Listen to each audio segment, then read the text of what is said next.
굉장히 타락한 것이라고 생각했던 사람들이 있었다는 겁니다. 그 사람이 바로 믿음의 조상인 아브라함이라는 거예요.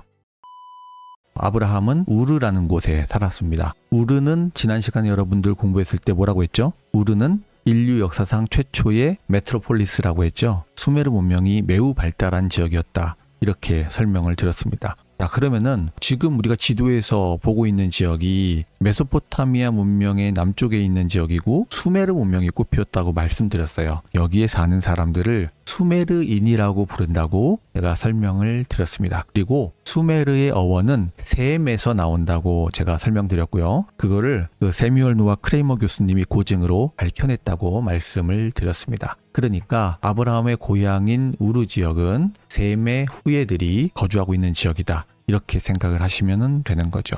자, 이 지역에서는 어떤 일이 벌어지고 있었느냐. 그 당시에 수메르 사회, 다시 말하면 셈족들이 머무르고 있던 메소포타미아 남부 지역은 수호신, 동물신 등 신들이 무려 3,600개가 넘는다. 그래서 수많은 신을 믿는 이런 종교적 문화, 다신교가 그 지역의 종교의 특징이었다고 제가 말씀을 드렸습니다. 그리고 이 많은 신을 믿는 종교적 문화나 경향이 타락한 사회의 실상으로 나타났다. 이렇게 말씀드렸는데, 예를 들어서 여러분이 신전에서 어떤 신을 모신다고 할 때 그 신에 대해서 종교적인 의식을 하는 게 신전 매춘이었다는 말씀을 드렸어요. 매춘이 왜 도대체 종교의식이라고 말하는 거지?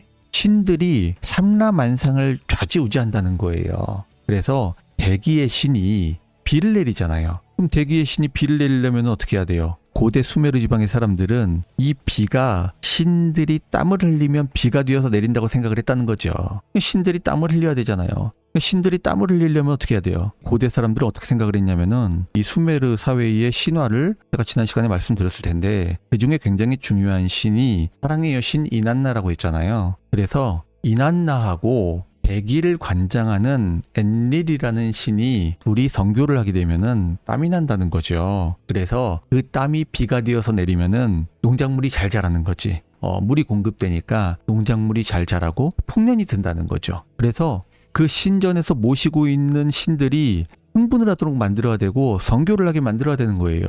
그러려면 어떻게 해야 돼요? 사제들이 혹은 그 신전에 오는 사람들이 자신들의 모습을 보고 신들이 흥분을 해야 되니까 그 안에서 신전 매춘을 하는 거예요. 신전 매춘을 하면 그 신들이 그걸 보고 흥분을 하지 않겠습니까? 지난 시간에 안 들었던 분들은 아마 제가 하는 얘기가 잘 이해가 안 될 수도 있겠는데요. 지난 시간에 들었던 분들은 아마 이해를 하실 거예요. 안 들었던 분들이 좀 많은 것 같은데 간단하게 복습하면서 다시 한번 해볼까요? 신화 속에 있는 신들이 삼라만상을 좌우한다는 믿음이 있었다는 거예요. 근데 신전 안에서 매춘이 이루어졌다. 도대체 신전 매춘이 광범위하게 이루어졌냐? 비가 내려야 식량이 잘 자라고 풍년이 되면 물을 마실 수 있다. 그러려면은 비가 필요한데 이 비는 뭐냐? 비는 신들의 땀에서 온다는 거예요. 신들이 땀을 흘리려면 어떻게 해야 돼요? 신들이 성관계를 해야 되거든요. 그럼 신들이 성관계를 하기 위해서는 이 신전에 온 사람들이 어떻게 해줘야 되겠냐는 거지. 이 신들이 흥분할 수 있게 해줘야 되는 거예요.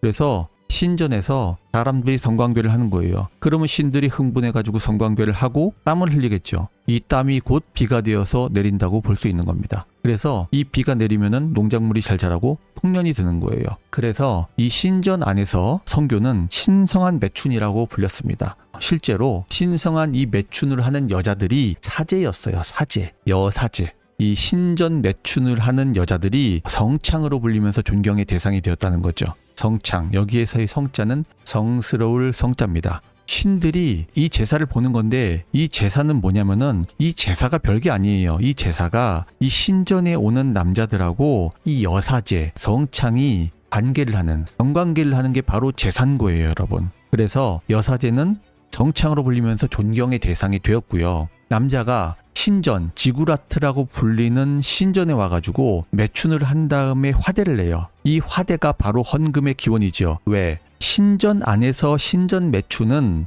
성스러운 의식인 거잖아요. 이게 바로 제사인 거라고. 그러니까 매춘을 한 다음에 그 대가로 내는 화대가 헌금의 기원인 거예요. 이 헌금은 어떻게 쓰였을까요? 이 헌금은 이 신전이라고 하는 지구라트 건설이나 복지에 사용이 됐다는 거예요. 그래서 고대 그리스 역사가인 헤로도토스는 히스토리아, 역사에서 이렇게 말했습니다. 모든 여자는 일생에 적어도 한 번은 신전에 오는 낯선 남자와 성관계를 가져야 했다. 이 성관계라는 것은 무엇이냐? 이것이 바로 제사, 그리고 신성한 의식이었다는 겁니다. 이게 바로. 이건 뭐 역사적으로도 고증이 되어 있는 거니까요. 그래서 신성한 매춘이라고 하는 신전 안에서 여사제와 그 신전을 방문하는 남자가 하는 성관계가 바로 성매매의 기원이 되는 거고요. 그 화대가 헌금의 기원이 되는 거죠. 여기 이제 남자들이 와가지고 여기 안에 있는 성창, 여사제들하고 신성한 매춘을 하잖아요. 그런데 신들이 봤을 때 더 많이 흥분을 하게 만들어야 되는 거잖아요. 그러니까 난교 행위가 보편적으로 상당히 많이 이루어졌다는 거죠. 왜? 여신 이난나를 흥분시키기 위해서 난교 행위가 굉장히 광범위하게 이루어졌다는 거예요.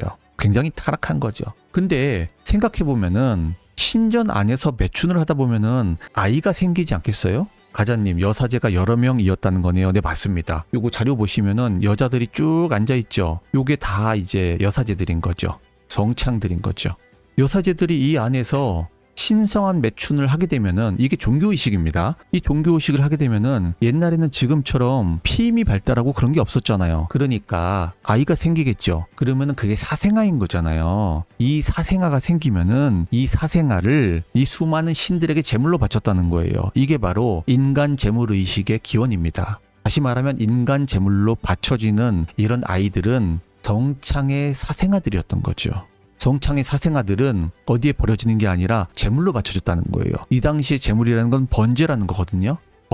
번제가 뭐예요? 번자가 태운다는 거거든요. 그래서 이 아이를 죽여가지고 태워가지고 그 연기를 하늘로 올리는 게 신에 대한 아주 중요한 의식이었어요.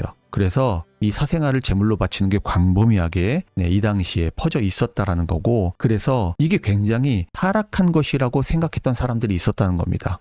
그 사람이 바로 믿음의 조상인 아브라함이라는 거예요. 아브라함은 이게 잘못됐다고 생각을 한 거죠. 왜 동물신, 이런 수호신들 3600개가 넘어요. 이런 신들에게 제물을 바치고 숭배하는데 이게 맞냐라고 질문을 던진 거예요. 이게 맞지 않다는 거예요. 그래서 아브라함은 이렇게 생각을 했습니다.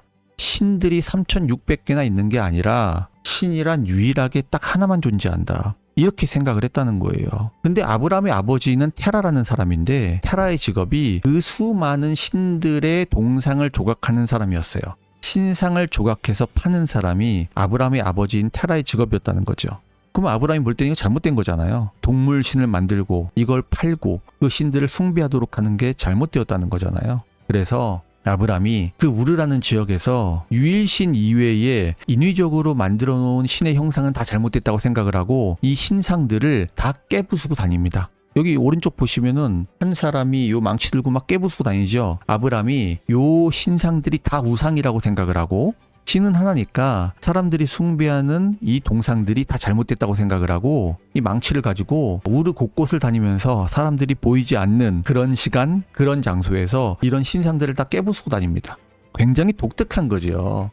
아브라함의 아빠인 테라가 신상을 만드는 사람이잖아요. 그러니까 아빠가 만든 신상들이 굉장히 많이 있었을 거 아닙니까? 신상을 조각하는 곳에 그 신상들을 다 부숴버려요. 딱 하나 남기고 다 부숴버리고 그 신상의 망치를 딱 쥐어줍니다. 아빠인 테라가 와가지고 신상이 다 부서져 있는 거야. 그러니까 아브라함한테 그렇게 얘기하는 거지. 야, 이 신상들 누가 부셨냐? 네가 부셨지? 라고 추궁을 하니까 아브라함이 뭐라고 했느냐? 이 신들이 서로 싸워가지고 제일 힘이 센 이 신상이 나머지 신상을 부셨어요. 이렇게 얘기한 거예요. 말이 됩니까? 말이 안 되니까 아버지 테라가 야, 그게 말이 되냐?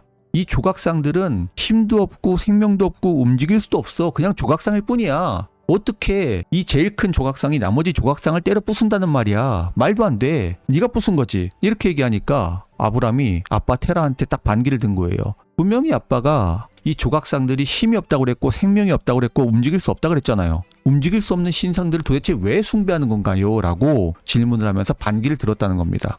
자식인 아브라함이 신상들을 다 때려 부수고 다니니까 이게 위험하잖아요. 위험하니까 이 아버지인 테라가 아브라함하고 가족들을 이끌고 우르를 떠나야 되겠다고 결심을 합니다. 그래서 이 우르, 아브라함이 살고 있던 우르를 떠나가지고 이 하란이라는 지역으로 이렇게 도피를 하게 되죠.